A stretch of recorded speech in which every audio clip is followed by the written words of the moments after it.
6절에 보면은 6절부터 7절, 8절까지 한 가지 중요한 내용은 6절에 보면은 이 시대의 지혜, 그 다음에 7절에는 하나님의 지혜. 자, 그래서 바울은 지난 시간에도 얘기했지만 바울이 복음에 대해서 얘기했습니다. 그리고 그 복음은 예수님이고 예수님의 십자가입니다. 그게 바로 이제 하나님의 지혜고, 이 시대의 지혜는 뭐냐? 그것은 그 바울 당대에는 그리스 철학이 그 바울이 살고 있는 그 시대, 바울이 살고 있던 그 세계에 사람들이 가지고 있던 그 세계관이 그리스 로마 철학이에요. 근데 그리스 로마의 철학은 바로 이 시대의 지혜고, 그 다음에 하나님의 지혜는 복음, 예수 그리스도, 더 넓게 얘기하면 이 성경이라고 할 수 있습니다.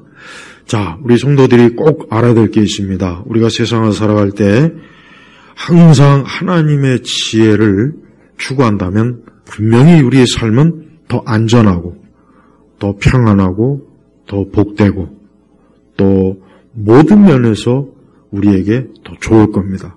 영적으로뿐만 아니라 육신적으로도 좋아요.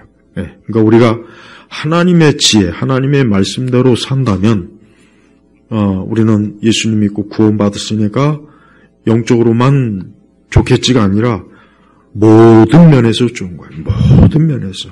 우리가 예수님 믿고 하나님 섬기면 우리 성도들은 자신의 삶의 전 영역이 좋아지겠구나, 좋겠구나, 내게 유익이 되겠구나, 또 내게 복이 되겠구나, 이렇게 여기면은 틀림이 없습니다. 왜 그렇습니까? 하나님께서는 그냥 우리의 영혼만 살짝 구원해갖고 이 다음에 천국에서 보자, 그 정도 차원이 아니라, 물론 그것도 엄청난 거지만 우리가 이 땅에 살면서도 하나님의 지혜로 사는 게 하나님의 뜻이에요. 예를 들면 십계명을 보면은 우상을 섬기지 않는 거, 또 하나님이 기뻐하시는 하나님을 섬기는 것, 또 하나님이 금하신 것도 있죠. 계명 여러 가지 것도 있잖아요. 그거를 우리가 그 말씀대로 우리가 지킬 때 우리에게 좋은 거예요. 내게 좋은 거라고, 내게.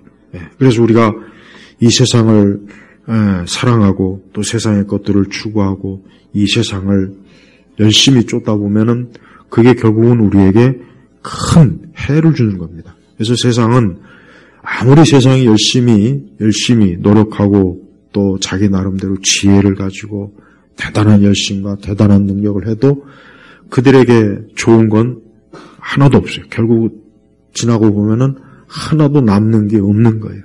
그러나 하나님의 지혜는 현세에서도 좋고 내세에서도 좋은 거예요.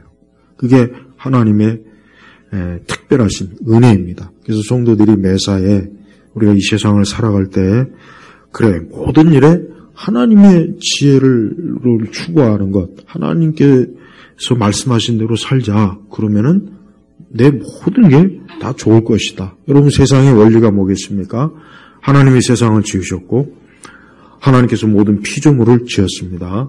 그리고 우리 사람을 지었어요. 그러면은 당연히 그 하나님께서 하시는 그 계획과 뜻은 가장 좋은 거죠. 가장 좋고 가장 우리에게 유익이 되는 거예요. 그래서 우리가 하나님께 예배한다는 것은 시간 낭비가 아니고 또 기도하는 것도 시간 낭비가 아닙니다. 우리가 하나님을 섬기기 위해서 우리 인생을 쓰는 게 절대 낭비가 아니고 오히려 뭡니까? 그것은 내 삶에 유익이 되는 것이에요. 특히 성경은 뭘 많이 지적합니까? 죄에 대해서 많이 얘기하죠. 우리가 지난 시간에 이제 주제별 성경 공부할 때 죄 다뤘지 않습니까? 왜 죄를 하나님께서 많이 얘기하냐? 죄는 우리를 불행하게 하는 거예요. 성경 전체에서 죄가 우리를 행복하게 한다, 사람을 기쁘게 한다, 그런 내용이 단 한 구절이나 있습니까? 없습니다. 그러니까 죄는 확실히 사람들을 불행하게 해요. 불행하게 하고 슬프게 하고 괴롭게 하고 허무하게 하고, 그리고 죄는 결국은 우리를 파괴해요. 내 생명을 파괴하는 거예요. 그래서 근데 사람들은 그 죄가 잠깐 동안 자기를 즐겁게 해주고 기쁘게 해주고 자꾸 만족시켜주고 뭔가 외로움을 덜어주고 그 죄가 자기의 어떤 지루한 인생을 뭔가 좀 짜릿하게 하고 그러니까 이제 그 맛을 이제 잊지 못해서 자꾸 죄를 짓지만 결국 그 죄는 인생을 파멸시키는 거예요. 성경에 세상을 사랑하지 말라 그랬어요. 요한일서에. 자, 거기서 말하는 세상은 뭐겠습니까? 거기서 말하는 세상은 이 세상의 가치를 얘기하는 거예요. 이 세상의 인간의 정욕의 그 즐거움과 재미와 쾌락과 육신의 정욕. 그걸 사랑하지 말라는 거예요. 근데 그거를 좋아하게 되면 결국은 나중에 우리의 삶을 파멸시키는 거예요. 그래서 성도들이 기독교 신앙을 가졌을 때는 바로 하나님의 지혜로 자신의 인생관을 이제 만들어야 돼요. 하나님의 지혜로 인생관을 만들어야지 우리의 인생관을 세상의 철학자들, 니체나 공자나 맹자나 유명하다는 사람, 무슨 그런 사람들의 인생관을 가지고 있으면 그 인생관이 결국은 그 사람을 영원한 어둠 속으로 빠뜨리는 거예요. 그런데 안타까운데 많은 사람들이 그러한 인생관을 쫓고 그게 뭔가 대단한 것인 줄 알고 거기에 열심으로 쫓아다녀요. 근데 거기는 생명이 없습니다. 우리가 인간의 삶을 조금만 들여다보면 금방 알 수 있어요.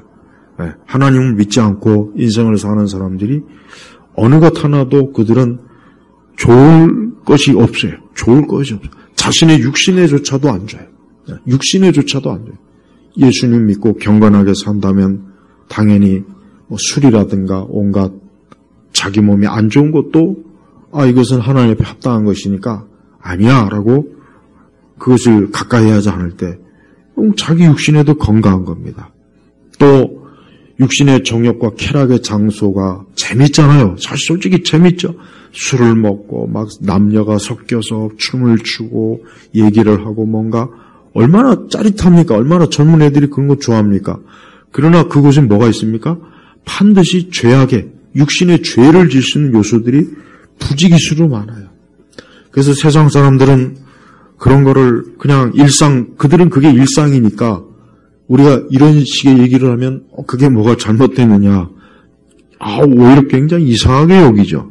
맞아요. 로마서에도 나왔어요. 우리 믿는 사람들은 이 세상 사람들에게 비웃음을 당하고 조롱을 당합니다. 왜? 세상에선 아무렇지도 않게 여기는 것들을 우리는 이거는 죄야. 이건 잘못된 거야. 이건 하나님 기뻐하지 않는 거야. 그러면은 세상 사람들은 기겁을 해요. 이게 뭐가 그렇게 문제냐고. 그러나 우리에게는 문제예요. 하나님은 자기 백성들이 이 세상이라고 하는 것이 절대 우리에게 좋은 것을 주지 않기 때문에 항상 세상과 우리를 분리시키는 거예요. 그래서 거룩이라고 하는 히브리어의 원래 의미가 뭡니까? 분리거든요. 분리예요. 항상 분리해요. 그래서 유대인들을 이방인과 분리했죠. 교회를 세상과 분리했죠. 그리스도인들을 세상 사람들과 분리해요. 그러니까 분리시키는 게 거룩이에요. 그러니까 하나님은 자기 것에 대해서 하나님은 딱 분리를 시켜요. 왜 분리를 시키냐? 그들에게는 생명을 주기 위함이에요. 그러나 멸망할 곳은 그쪽은 하나님이 그들을 멸망시키기 때문에 딱 분리를 시키는 거예요. 왜? 그들은 생명이 아닌 멸망할 것이기 때문에. 그래서 우리 그리스도인들은 구별된 자요. 하나님이 불러낸 자요. 교회라고 하는 것은 뭡니까? 불러세웠다. 따로 불러세웠다라는 뜻이거든요. 교회라는 뜻이. 쉽게 얘기하면 하나님은 이 땅에 있는 모든 사람들 중에 내가 너에게 생명을 줄 것이니까 너는 따로 나와 있어라 하고 불러낸 게 그게 바로 교회. 그게 바로 우리 그리스도인이에요. 아브라함을 하나님께서 그냥 내버려 두시면 아브라함은 그냥 그 시대 사람들이 살듯이 평생을 우상을 숭배하다가 먹고 마시고 자녀를 많이 낳고 첩도 많이 두고 그냥 어떻게 보면 평생 그냥 자기 나름대로 행복할 수 있었을 거예요. 그러나 하나님께서 그를 어때요? 그의 친척과 그의 땅에서 불러냈잖아요. 그래서 어디로 갑니까? 가나안으로 하나님이 불러세요. 근데 아브라함이 그 여정이 어렵죠. 우리가 요즘 창세기 보면 알지만 아브라함은 사실 고향에 있으면 편해요. 편하죠. 거기 아는 사람도 있고 친척도 있고 가족도 많고 거기서 그냥 유지로 있으면서 잔치 때 먹고 마시고 놀고 아브라함이 그렇게 있으면 편합니다. 그런데 하나님이 불렀어요. 너는 내 것이다. 너는 내 백성이다. 딱 불러가지고 이제 너는 나그네로 한 곳에 정착하지 않고 나그네로 살도록 하나님이 딱 불러낸 거예요. 사실 아브라함의 입장에서는 그게 얼마나 불편합니까? 힘들죠. 고생이 되죠. 또 여러 번 위험한 일도 겪었지 않습니까? 그러나 하나님께서는 그를 진짜 정말 아브라함에게 생명을 주기 위해서 그런 잠깐의 고생하는 것을 감수하고라도 아브라함을 불러낸 거예요. 모세 보십시오. 모세는 히브리서에 나와 있잖아요. 모세는 하나님의 백성들과 고생하는 걸 택했어요. 그가 애굽의 왕궁에서 정말 호요식하고 애굽의 왕궁에 있으면 정말 평생을 그냥 말로 다 할 수 없는 세상의 영화를 누리며 살거든요. 그런데 하나님은 그를 하나님의 백성을 지도한 인도자로 따로 불러 세웠어요. 그래가지고 그 모세가 그 40년 동안 광야에서 얼마나 참 힘들고 그러다 또 40년 동안 또 이스라엘 백성들을 또 출애굽시키는데 하나님이 그를 불러 세웠어요. 얼마나 모세가 그 광야에서 고생을 많이 했습니까? 그러니까 모세가 너무 힘들었어요. 너무 힘들었고 하나님께도 내가 이 백성을 낳았냐? 왜 나를 모세조차도 그 광야 생활이 너무 힘들었단 말이에요. 근데 만약에 그가 그런 수고와 고통과 괴로움을 겪지 않고 나그네로서의 고통을 겪지 않고 왕궁에서 그냥 120년 꽉 채워갖고 떵떵거리며 먹고 마시고 매일매일 환락이요 쾌락이요 정욕 아마 120년 동안 기분 좋게 살았을 수 있어요. 그러나 그 이후에는 어떻게 되겠습니까? 망하는 멸망의 길로 가는 거예요. 얼마나 많은 사람들이 제일 어려운 건 뭡니까? 우리가 인생을 살면서 잠깐의 그 삶의 재미와 쾌락과 육신의 정욕 그거에 어려운 거예요. 그게 어려운 거예요. 그러니까 사람들은 그게 자기의 낙이에요. 유일한 낙이에요. 그러니까 거기에 매이는 거예요. 그럴 수밖에 없어요. 소망도 없고. 그러나 성도는 그런 것에서 불러 세워 받아가지고 이제 우리는 나는 하나님의 백성이다. 나는 나그네다. 나는 이제부터 하나님의 지혜로 이 세상을 살아간다. 나는 이제 하나님 말씀과 하나님의 뜻 가운데 세상을 살아갈 거다. 그래서 딱 구별이 돼버린 거예요. 이제 그 사람은 더 이상 육의 사람도 아니고 육신의 사람이 아니에요. 영의 사람이에요. 영적인 사람이에요. 그래서 성경은 이렇게 철저하게 영적인 사람과 육의 사람을 딱 분리시켜요. 딱 분리시킨다. 그래서 영적인 사람은 영적인 것을 추구하게 돼 있습니다. 그래서 그는 말씀을 따라가고 하나님이 기뻐하시는 뜻을 따라가고 성령께서 그에게 말씀이나 또 그에게 영적인 감화, 감동을 주면 그는 그 성령의 거룩한 뜻을 따라갑니다. 그러나 육에 속한 사람은 어때요? 육에 속한 사람은 일단 제일 첫 번째 일단 마귀가 사단이 그를 절대 놔주지 않습니다. 그는 마귀의 노예예요. 그는 사단의 노예예요. 그래서 이 육에 속한 사람은 일단 마귀의 노예입니다. 그가 알지 못하겠죠. 그는 자기 마음대로 움직인다고 생각하기 천만에 그런 마귀가 그를 미혹하고 유혹하고 정욕을 이끌 때 그는 그거를 기꺼이 따라가는 거예요. 또 그 자신이 부패한 본성과 타락한 본성을 가지고 있기 때문에 영적으로 죽어 있기 때문에 그가 아는 거라고는 육적인 것밖에 없어요. 영적인 걸 보고 깨닫지 못해요. 하나님이 계시다, 예수님이 계시다, 천국이 있다, 지옥이 있다. 안타깝지만 오늘 예수님 안 믿고 어떤 방식으로 죽어도 그 사람은 지옥에 가게 돼 있습니다. 여러분 지옥은 어떤 곳입니까? 영원히 캄캄하고 영원히 유황불이 타오르고 그곳은 더 이상 소망이 없어요. 그것은 더 이상 기회가 없어요. 그것은 더 이상의 빛이 없어요. 그는 더 이상 내일에 대한 희망을 품을 수가 없어요. 그래서 지옥은 무서운 것이에요. 그래서 괴테가 그의 책에다 지옥의 입구에 뭐라고 이렇게 여기 들어오는 자는 모든 희망을 버리라. 맞아요. 물론 사람이 꾸며낸 문학가가 쓴 말이지만 맞는 말이에요. 그래요.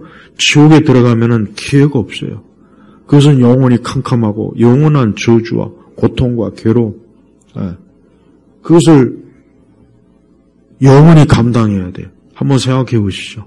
이렇게 밝은 빛에 있다가 캄캄한 어두운 곳에서 그 유황불이 타는 곳에서 여러분이 영원히 홀로 있다고 한번 생각해 보시죠. 거긴 친구도 없습니다. 이웃도 없습니다. 부모님도 없고 자식도 없고 아무도 없는 것이에요. 홀로 거기서 영원히 지옥의 고통을 받아야 돼요.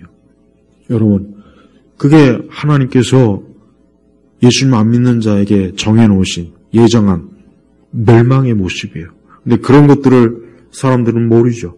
그러니까 오늘도 얼마나 많은 사람들이 그냥 이 땅에 오직 이 세상에, 그래서 많은 사람들이 지금 세상에 그 어떤 이 땅의 그 육신의 즐거움, 그 육신의 즐거움을 거기에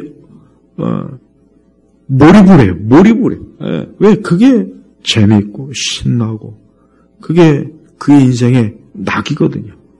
근데 그러다가 느닷없이 죽음과 재앙이 그에게 왔을 때 그는 어떻게 했습니까? 그 죽음과 재앙의 그 긴 사망의 음침한 골짜기를 통과해서 그가 영원한 지옥의 형벌을 들어갈 때 그거 어떻게 되겠냐고요. 난 그게 참 무서워요. 그게 무서운 거예요. 한순간에 바뀌는 게 한순간에. 그래서 성경은 이와 같은 것으로 사람들을 계속 경고해요. 그러니까 성경 전체에서 보면은 죄인들의 끝은 멸망이다, 어둠이다, 심판이다, 형벌이다. 이와 같은 말씀이 계속 연속으로 나와요. 근데도 사람들은 이와 같은 성경의 말씀을 혹 어쩌다 듣거나 전하면은 전혀 안 듣잖아. 지루해하잖아요. 재미없다, 지루하다. 나는 인생을 그렇게 살고 싶지 않다. 난 인생을 좀 신나게, 재미있게, 내 이상을 펼치고, 내 인생의 계획을 좀 펼쳐보고, 난 좀 그렇게 살고 싶다. 그게 내 야망이다. 그게 내 인생의 목표다. 예, 다 그래요.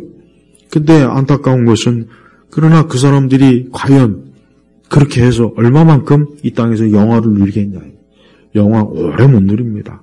사람의 삶이라고 하는 것은 진짜 찰나적인 삶이에요. 짧게 그냥 지나가면서 짧게 끝나요. 오래 행복한 게 없습니다. 오래오래 행복하고 오래오래 평안한 건 없어요. 다 그냥 그때. 곧 짧은 그 인생의 쾌락을 맛보면서 또 시간 지나면 허무하고 허탈하고 뭔가 모르게 또 허전하고 그래요.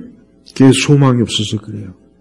오늘 말씀을 보니까 바울은 뭐라고 하냐면, 바울은 6절에 보니까 우리가 온전한 자들 가운데서는 지혜를 말하니, 그래서 온전한 자들은 성도를 말하는 겁니다.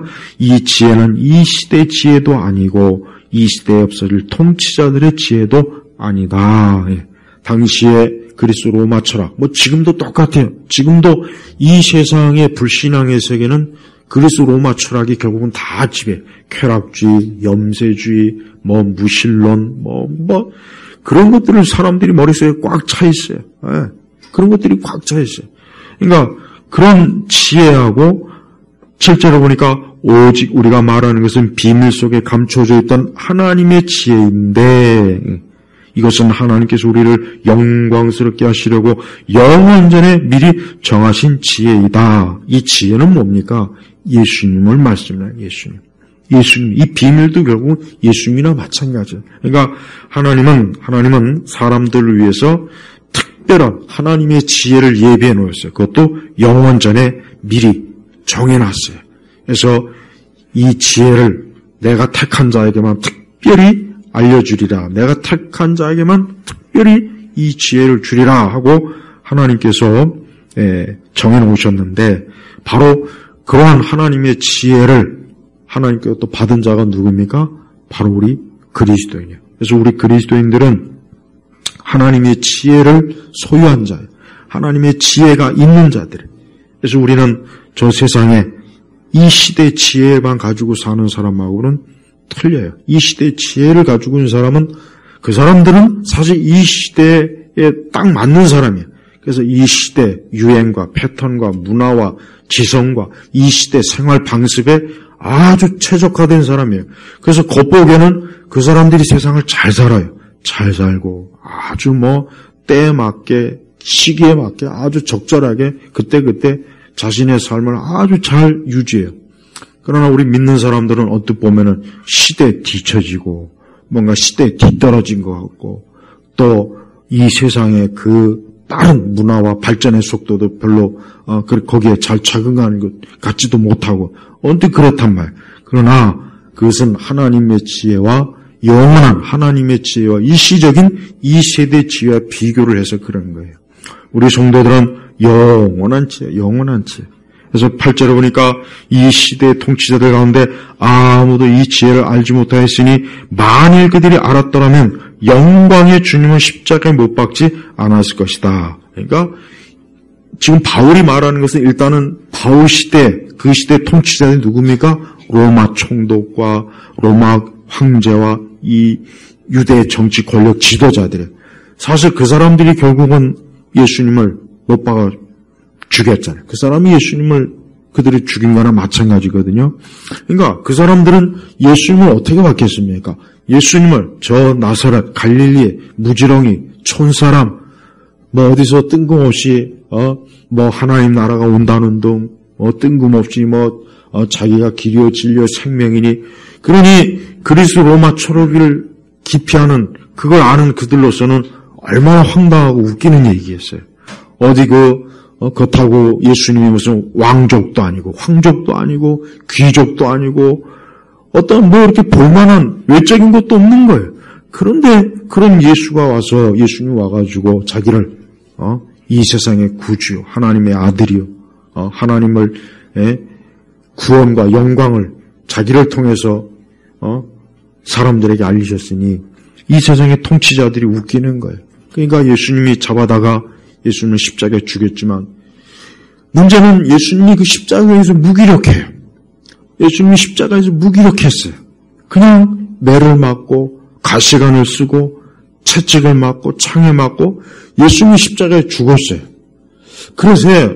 그러니 로마나 유대인 그 제사장들이 볼 때 하하 허망하구나. 그렇게 어쩌고 하나님의 아들이요 하나님 나라가 왔다는 등 그렇게 많은 말들을 하는데 그만 십자가에서 그냥 죽어버린 거예요.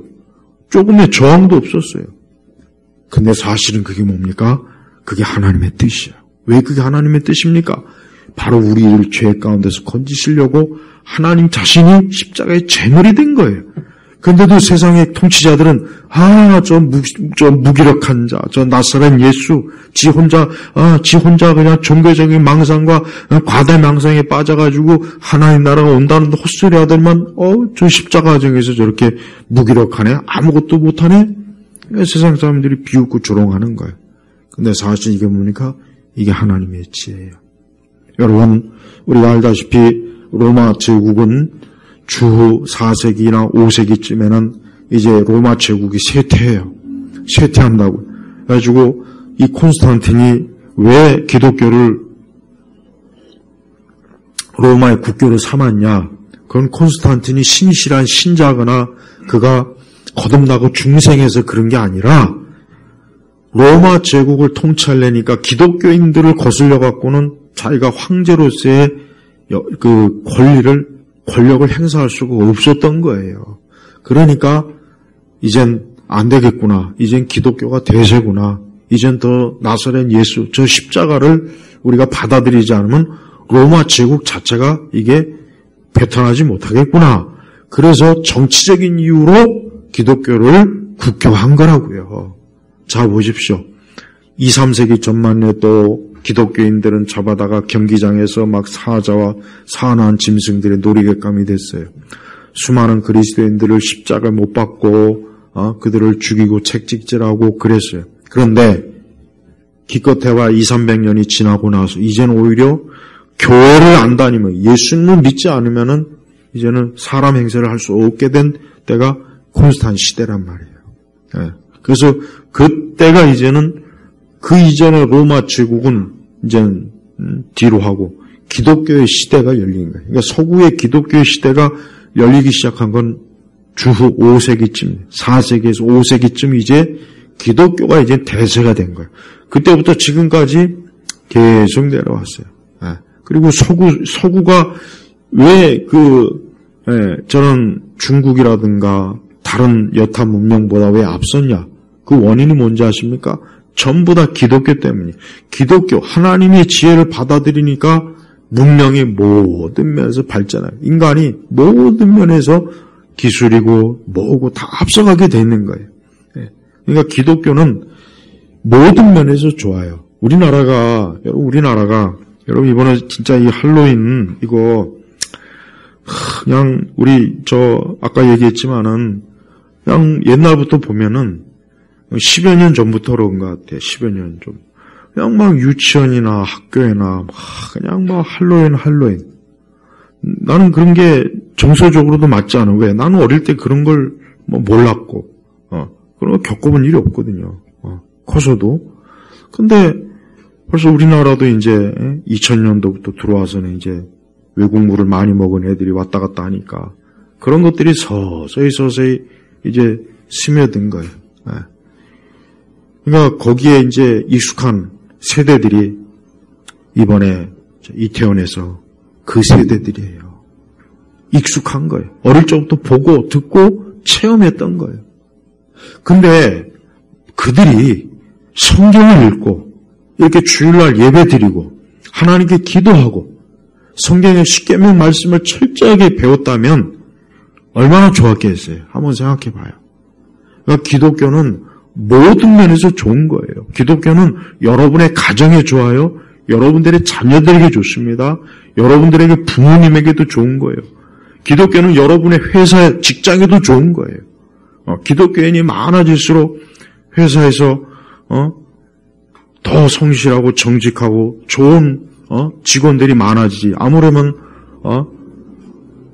근무 시간에 맨날 주식이나 하고 쓸데없는 짓이나 하고 속이기나 하고 상사는 피해가지고 그런 사람이 많겠습니까? 아니죠.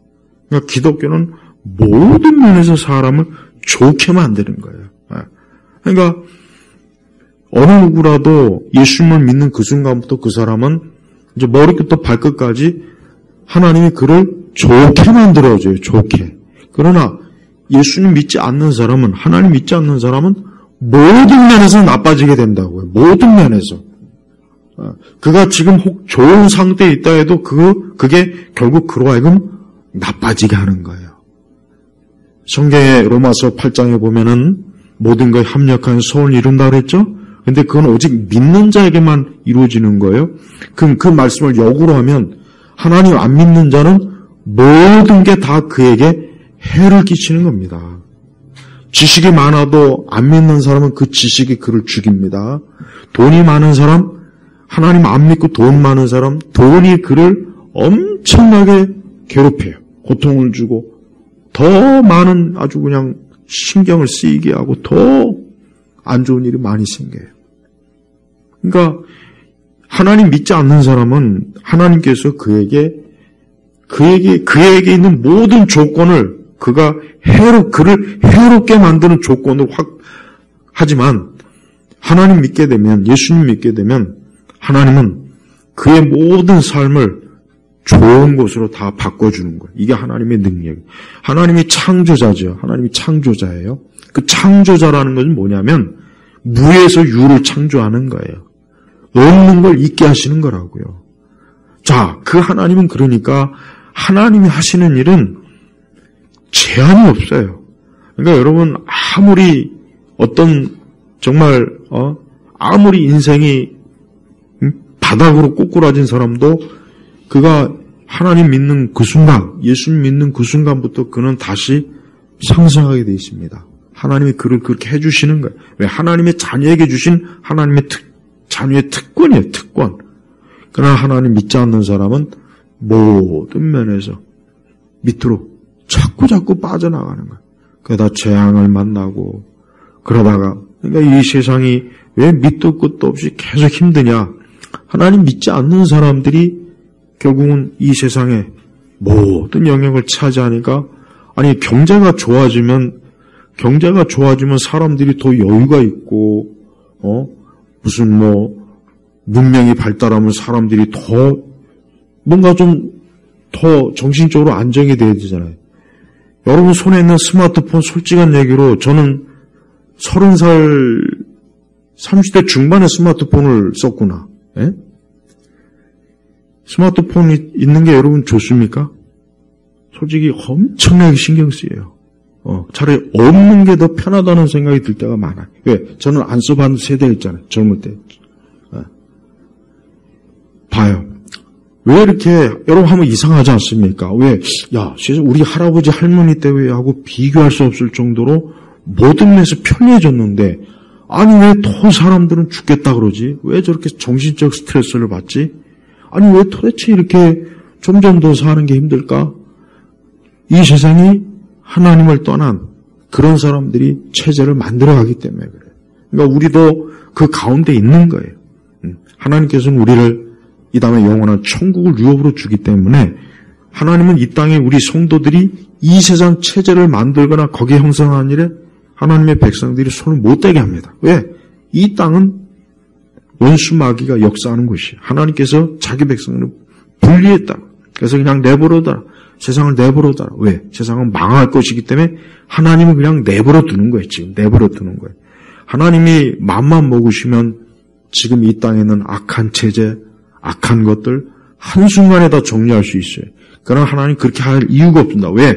그는 마지막 때 하나님께서 세상을 심판할 때 하실 거고 잠깐 동안은 어때요? 그냥 세상을 유지시키게 하는 거예요. 그 대신 우리 믿는 사람은 너는 분리해라. 너는 거기 있으면 안 된다. 너는 이쪽으로 와라. 거기는 멸망할 곳이야. 너 거기 있으면 안 돼. 너 거기 있으면 너도 같이 휩쓸려 가니까 너 거기 있지 마. 이쪽으로 와. 이쪽으로 와. 그러니까 하나님은 자기 백성은 생명의 길로 자꾸 끌어모으고 하나님이 택하지 않은 택자들은 멸망의 길로 그냥 내버려 두는 거예요. 그러니까 성도들은 이 세상에서 이 세상 체제에서 내가 혹 정말 성공하지 못하고 잘 나가지 못한다고 해서 그걸 가지고 낙심할 필요 없어요. 오히려 사실은 이 땅에서 더 성공하고 더 뭔가 잘 나가려면은 신앙생활하고 함께하기는 불가능해요. 힘듭니다. 힘들어요. 왜? 같이 움켜잡을 수가 없어요. 어느 하나를 포기해야 돼요. 세상 걸 포기하든지 신앙을 포기하든지. 그래서 많은 이들이 육적인 사람은 이 세상 것을 움켜잡으려고 그러지 영적인 거를 막 그런 마음도 아예 그들에게는 그런 것도 없거든요. 그러다가 이제 그가 하나님을 알게 되면 이제 그때부터는 이제는 내가 가지고 있는 육적인 건 이거는 일시적인 것이구나. 내가 이것 때문에 이렇게 인생을 사는 건 올바른 삶이 아니구나. 이건 제대로 가치 있는 삶이 아니구나. 이제는 내가 하나님을 바라봐야 되겠구나. 내가 하늘에다 보화를 써야 되겠구나. 진짜 중요한 인생의 궁극적인 의미는 예수님이구나. 내 구원이구나. 영생이구나. 그러니까 그걸 알게 되면 이제 어때요? 그동안 자기의 이런 것들을 다 그냥 놔버려.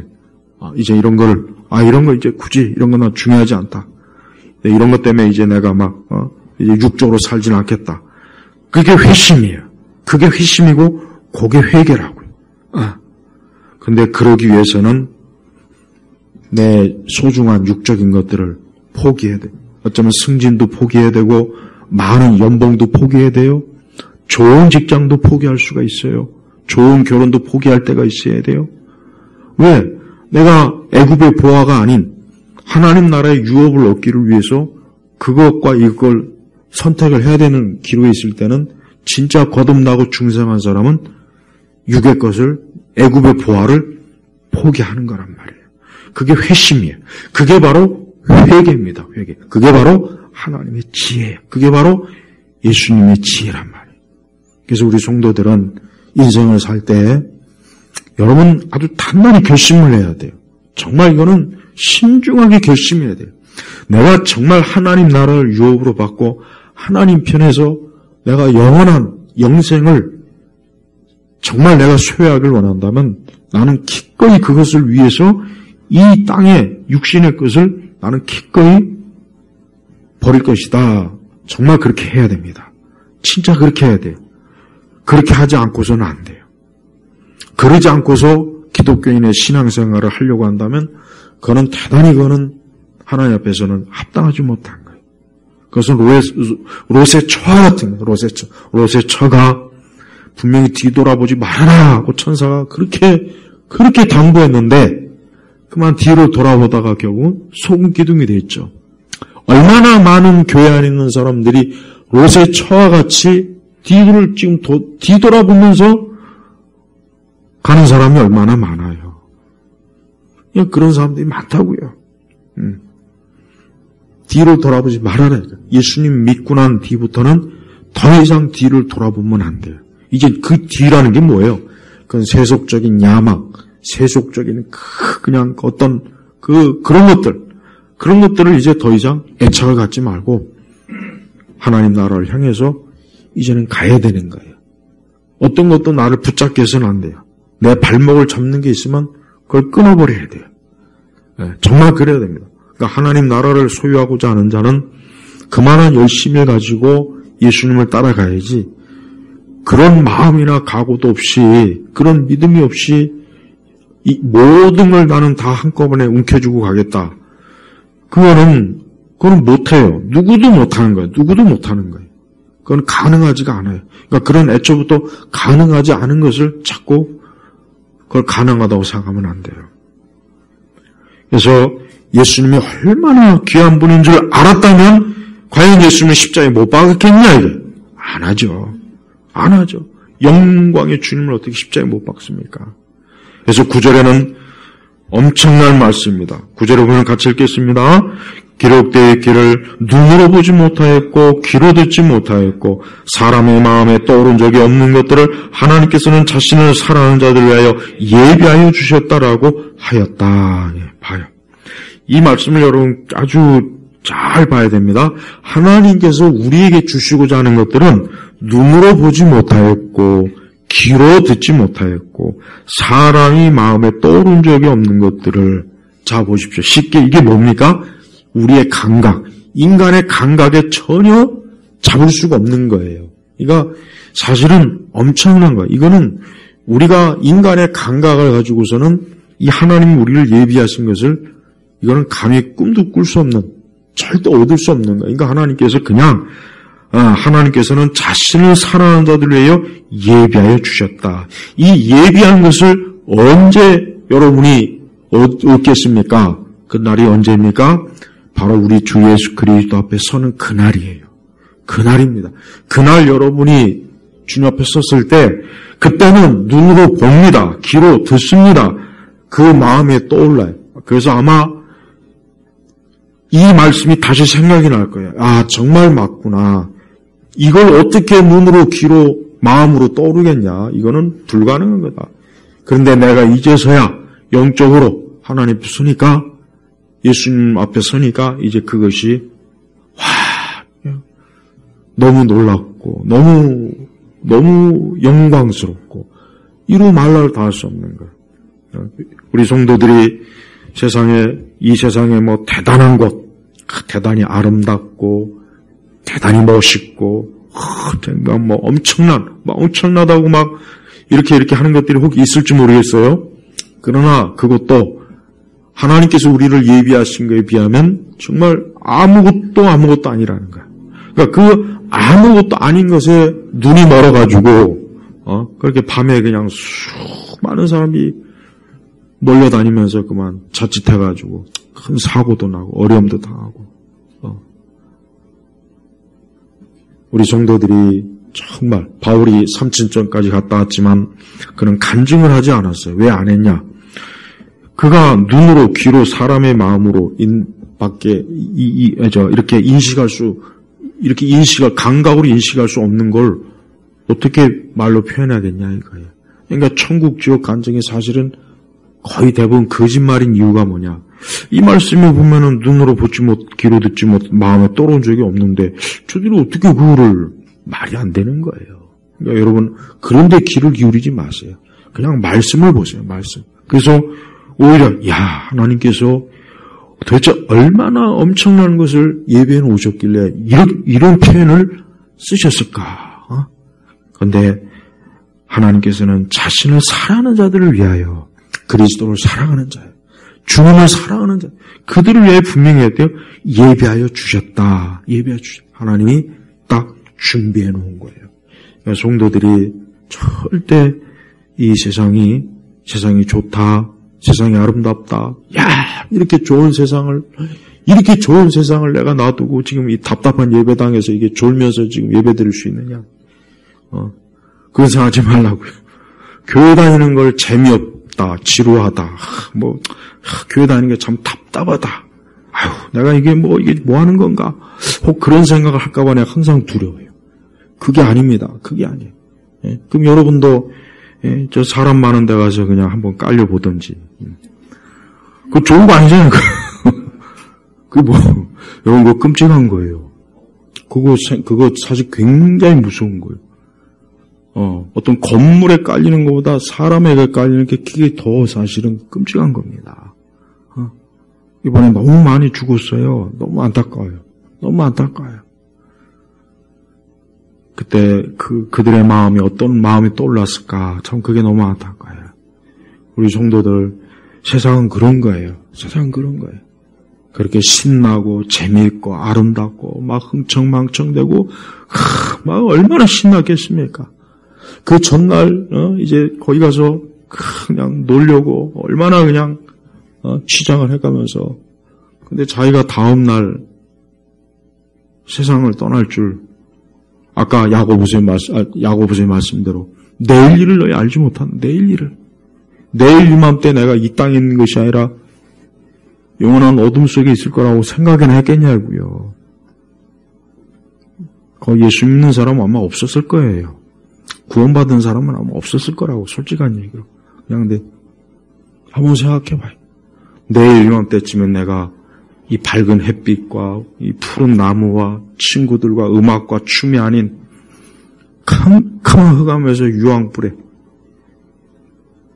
내일 이맘때쯤에 거기에 있을 줄 누가 알았겠냐고, 누가. 한번 생각을 해봐요. 그러니까 여러분, 우리가 예수님 믿고 우리가 하나님 나라의 유업을 다 이렇게 준비받은 게 얼마나 복입니까?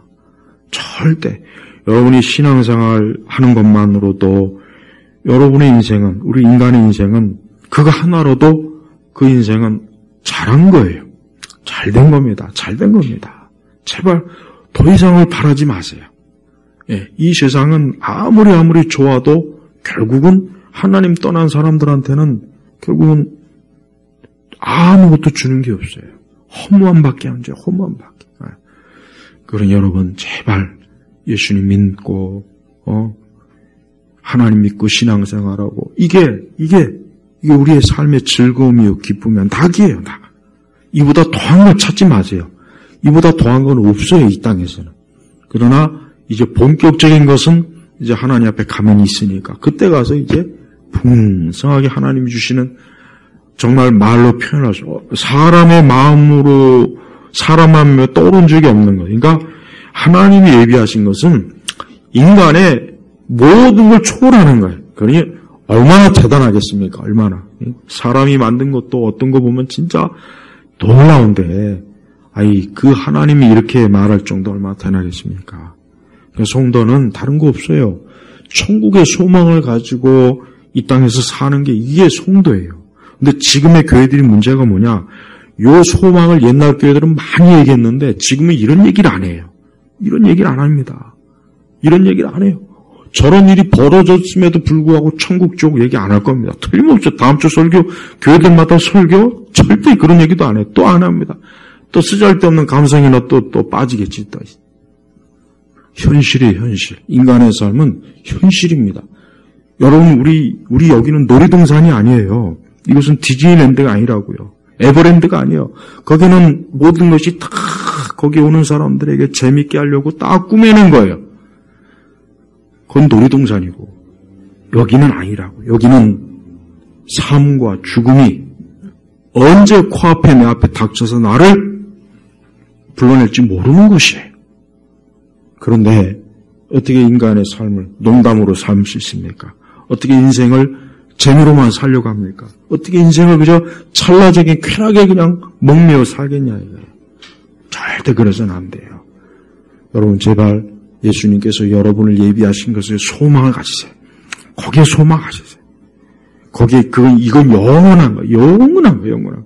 이 다음에 여러분이 주님 앞에 섰을 때 여러분을 위해서 예비해 놓은 것을 보면은 제 말이 맞다는 것을 분명히 할 거예요. 아니 제 말은 천분의 억분의 1 다 표현을 못한 거예요. 저도 할 수가 없으니까. 그러니 여러분 제발 신앙생활, 신앙의 즐거움을 누리지. 거기에 보람을 느끼지. 그게 좋은 거예요. 그게 낙이에요. 그게 유일한 위로입니다. 그거 왜 지루하다고 생각하고 재미없다, 답답하다 그렇게 생각하는 분은 아직 그 사람이 영적으로 거듭나지 못해서 그런 게 분명할 겁니다.